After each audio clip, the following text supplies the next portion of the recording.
போட்டா ஸ்டவ்வில் கடாய் வச்சு கடாய் காஞ்சோடனே எண்ணெய் ஊற்றி எண்ணெய் காஞ்சதுக்கப்புறம் கடுகு போட்டு கடுகு பொரிஞ்சோடனே பூண்டை போட்டு பூண்டு செவந்தோடனே வெங்காயத்தை போட்டு வெங்காயம் வதங்கினதுக்கப்புறம் தக்காளி போட்டு தக்காளி வெங்காயம் எல்லாம் நல்லா வதங்கினதுக்கப்புறம் குடை மிளகா பொடிசாக அரிஞ்சு நல்லா கழுவிட்டு புழிஞ்சு அதில் போட்டு அதையும் நல்லா வதக்கிட்டு உப்பு திட்டமான உப்பு போட்டுக்கினேன்.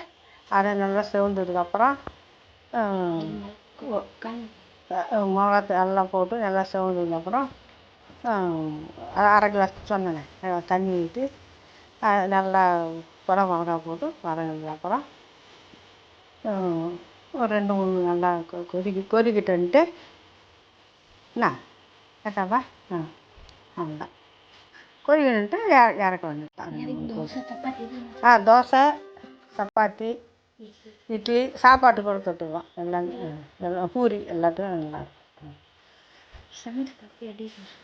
சமைச்சு பார்த்துட்டு சொல்லுங்கள். பேர் சொல்லு. பேர் லைட்டா லைட்